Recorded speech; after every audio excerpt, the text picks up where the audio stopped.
ನರೇಂದ್ರ ಮೋದಿಯವರ ಅಚ್ಛೇದನದಲ್ಲಿ ಏನೆಲ್ಲ ಆಗಬೇಕು ಎಲ್ಲವೂ ಕೂಡ ಆಗ್ತಾಯಿದೆ. ಆದರೂ ಮೋದಿಯ ಸದ್ಭಕ್ತರು ಇನ್ನೂ ಅರ್ಥ ಮಾಡ್ಕೋತಾ ಇಲ್ಲ. ಈಗ ಬಂಗಾರ ಖರೀದಿ ಮಾಡಬೇಡ ಅಂತ ಹೇಳಿದರು. ಏನೇನೆಲ್ಲ ಮಾಡ್ತಾರೆ. ಕೊರೋನಾ ಬಂದಾಗ ಟಮಟಿ ಹೊಡ್ಯಾಕೆ ಹಚ್ಚಿದ್ರು. ಈಗೇನು ಮಾಡ್ಬೇಕಂತೆ? ಸೈಕಲ್ ಮ್ಯಾಗ ಹೋಗಿ ಗಾಡಿ ಬಿಡಿ. ಅರ್ಥವ್ಯವಸ್ಥೆ ಮನಮೋಹನ್ ಸಿಂಗ್ ಇದ್ದವಾಗ ಹೆಂಗಿತ್ತು, UPA ಸರ್ಕಾರ ಇದ್ದಾಗ ಏನೆಲ್ಲ ಇವರು ನಾವೇನು ಮಾಡಬೇಡಿ, ನೀವೇ ಮಾಧ್ಯಮದವರು ಹಿಂದೆ ಇವರು ಏನು ಮಾತಾಡಿದಾರ, dollar rate, petrol rate, diesel rate ಬಗ್ಗೆ ಇವರೇ ಮಾತಾಡಿದ್ದಾರೆ. ಅವ್ರದ್ದೇ ನೋಡಿಬಿಡಿ, ನಮ್ಮದು ನೋಡೋಕೆ ಹೋಗ್ಬೇಡಿ. ಯಾಕಂದ್ರೆ ನಮ್ಮ ನೋಡೋಕ್ಕೆ ಹೋಗಲ್ಲ ನೀವು. ಅವ್ರು ಏನು ಹಿಂದೆ ಮಾತಾಡಿದರು, ಈಗೇನಾಗ್ತಾ ಇದೆ? ಅಚ್ಛೇ ದಿನ ರೈತರಿಗೆ ಬಂದಿದೆಯಾ, ಯಾರಿಗೆ ಬಂದಿದೆ? ಮಾಧ್ಯಮ ನಿಮಗರೇ ಅಚ್ಛೇ ದಿನ ಬಂದಿದ್ದಾವೆ ಅಂತ ಗೊತ್ತಿಲ್ಲ ನನಗೆ. ಯಾಕಂದ್ರೆ ನಿಮ್ಮವ್ರಂತೂ ಎಲ್ಲ ಮಾಲೀಕರನ್ನೆಲ್ಲ ಹೈಜಾಕ್ ಮಾಡಿಬಿಟ್ಟಿದ್ದಾರೆ. ಬಿಟ್ಟಿದ್ದೀವಿ ಬಿಡಿ, ಅದು ಒಂದು ಬೆಂಗಾವಲ ಬಿಟ್ಕೊಂಡು ಹೋಗಿದ್ದು, ಒಂದೇ ಪೈಲಟ್ ತೊಗೊಂಡು ಹೋಗಿದ್ದು, ಆ ಮಾತು ಬೇರೆ. ಇದೆಲ್ಲ ಸುಮ್ಮನೆ ಇವೆಲ್ಲ ನಾಟಕೀಯ. ಕೊರೋನಾ ಬಂದಾಗ ಸೈಂಟಿಫಿಕ್ಕಾಗಿ ಔಷಧಿ ಕೊಡಬೇಕು. ತಮಟೆ ಹೊಡೆದ್ರೆ ಕರೋನಾ ಹೋಗ್ತದ? ಸೈನ್ಸ್, ವಿಜ್ಞಾನ ಇದು. ಅಂಧ ಭಕ್ತರು ಭಾರತ ದೇಶ ಇವತ್ತು ಸಂಪೂರ್ಣವಾಗಿ ಇವರ ಧೋರಣೆಗಳಿಂದ, ವಿದೇಶಾಂಗ ನೀತಿಯಿಂದ, ಇವತ್ತು ಅಟಲ್ ಬಿಹಾರಿ ವಾಜಪೇಯಿ ಅವರಿದ್ದಾಗೂ ಕೂಡ ನಮ್ಮ ವಿದೇಶ ನೀತಿಯನ್ನು ಮುಂದುವರ್ಸ್ಕೊಂಡು ಹೋಗಿದ್ರು. ಅದು ಪ್ಯಾಲೆಸ್ತೈನ್ ವಿಷಯದಾಗಿರ್ಬೋದು, ಇರಾನ್ ವಿಚಾರದಲ್ಲಿರ್ಬೋದು, ಮತ್ತೊಂದೇ ಇರ್ಬೋದು. ಇವರು ಬಂದು Israel my god country, father nation, India mother nation, ಏನೇನೆಲ್ಲ ಇವರೆಲ್ಲ. ಈಗ ಎಲ್ಲರಿಗೂ ಮನ್ಯಾಗೂ ವರ್ಕ್ ಮಾಡಂತಾರೆ ಸರ್. ಆದರೆ ಇಷ್ಟೇ ಅಲ್ಲ, ಇದೆಲ್ಲವೂ ಕೂಡ ನಮ್ಗೆ ಗೊತ್ತಿಲ್ಲ. ಈಗ ಇದು ಚಕ್ರ ವಾಪಸ್ ಆಗ್ತಾ ಇದೆ, ಫುಲ್ ಸೈಕಲ್. ಮೋದಿಯವರು ಇವತ್ತೊಂದು ದಿವಸ ಹಿಂದೆ ಏನು ಮಾತಾಡಿದ್ರು ಎಲ್ಲರನ್ನ ಇವತ್ತೊಂದು ದಿವಸ ಮರಳ ಮಾಡಿದ್ರು, ಇಡೀ ದೇಶದ ಜನತೆಯನ್ನು. ದುರ್ದೈವಶಾತ್ ಹಿಂದೂ ಮುಸ್ಲಿಂ ಇದರಲ್ಲಿ ಇವತ್ತೊಂದು ದಿವಸ ಅವರು ಯಾವೆಲ್ಲವೂ ಕೂಡ ನಮ್ಮಲ್ಲಿ ಅಂತಾರಲ್ಲ ಬಾರಾಕೂನ್ ಮಾಫ್ ಅಂತ, ಹಂಗೆ ಬಾರಾಕೂನ್ ಇವ್ರದ್ದು ಮಾಫ್ ಹಾಕ್ಕೋತೆ ಬಂದಿದೆ. ಆದರೆ ನಾವು ಅರ್ಥ ಮಾಡ್ಕೋಬೇಕು, ದೇಶ ಅಧೋಗತಿಗಿಳಿದಿದೆ. ದೇಶವನ್ನು ಸಂಪೂರ್ಣವಾಗಿ ಇವರು ನಾಶ ಮಾಡಿದ್ದಾರೆ.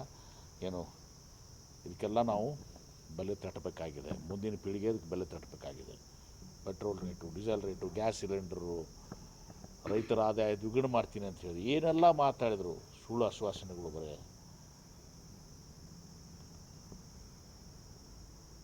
ಭ್ರಷ್ಟಾಚಾರ ಬಗ್ಗೆ ಮಾತಾಡ್ತಾಯಿದ್ರು.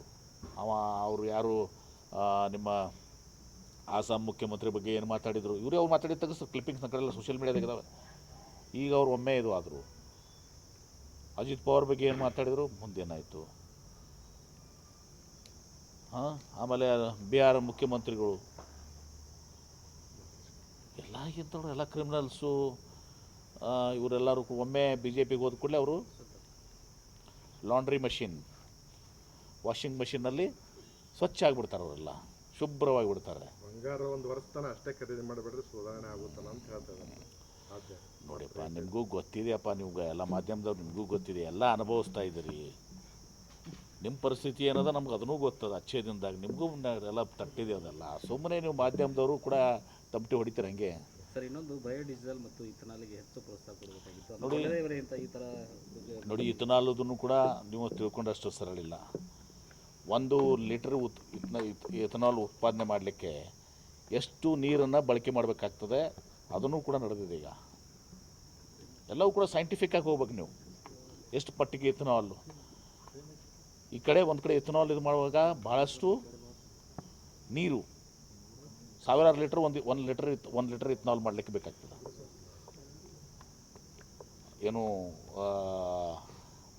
ನಿಮ್ಮ ಭತ್ತ, ಅದು ಕಬ್ಬು 1 ಲೀಟ್ರ್ ಎಥನಾಲ್ ಪ್ರೊಡ್ಯೂಸ್ ಮಾಡ್ಬೇಕಾದ್ರೆ ಎಷ್ಟಿದು ಅದನ್ನು ಸ್ವಲ್ಪ ನೋಡಿರಲ್ಲ. ಒಂದು ಸ್ವಲ್ಪ ನೀವು ಅಂಧಭಕ್ತರಾಗಿಬಿಟ್ಟಿದ್ದೀರಲ್ಲ, ಮಾಧ್ಯಮದವರು ಅಂಧಭಕ್ತರಾಗಿಬಿಟ್ಟಿದ್ದಾರೆ. ಚಾರ್ಜಿಂಗ್ ಬೈಕ್ ಅಂತ ಖರೀದಿ ಮಾಡ್ತಾರೆ ಸರ್, ಚಾರ್ಜಿಂಗ್ ವಾಹನ ಇವಿದು.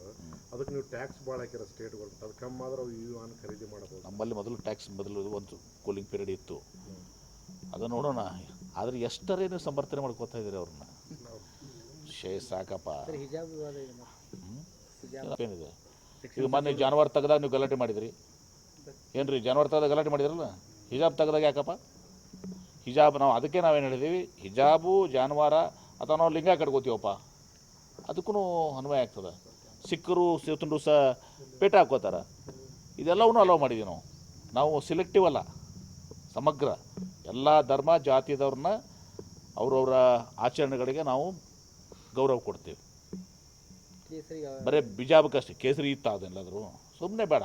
ಪೂಜೆಗಳಿಗೆ ಗುಡಿ ಮೇಲೆ ಗುಂಡಾರ ಮೇಲೆ ಕೇಸರಿ ಇತ್ತು, ಮಠದ ಮೇಲೆ ಕೇಸರಿ ಇತ್ತು, ಕೇಸರಿ ಧರಿಸ್ತಿದ್ರು. ಆದ್ರೆ ಶಾಲಾ ಮಕ್ಕಳು ಯಾರು ಕೇಸರಿ ಧರಿಸ್ತಿದ್ರ? ಸುಮ್ಮನೆ ಯಾವುದಕ್ಕೂ ಒಂದು ತೊಗೊಂಡು ಮಂಡು ನಾಯ ಅಂತಾರಲ್ಲ ಅದಕ್ಕೆ. ವಿಭೂತಿ ಕುಂಕುಮ ಹಚ್ಕೊಂಡು ಹೋಗುತ್ತೆ. ಹಾಂ, ಯಾವ ಹಚ್ಕೋಬೋದು? ಯಾವ ತಪ್ಪೇನಿದೆ? ಉಬ್ಬತ್ತಿ ಹಚ್ಕೊಂಡು ಹೋಗ್ತಾರೆ, ಕುಂಕುಮ ಹಚ್ಕೋತಾರೆ, ನಮ್ಮ ಹಚ್ಕೊಂಡು ಹೋಗ್ತಿದ್ರು. ಅದಕ್ಕೆ ಯಾರು ಬೇಡ ಅಂತಾರಣ್ಣ?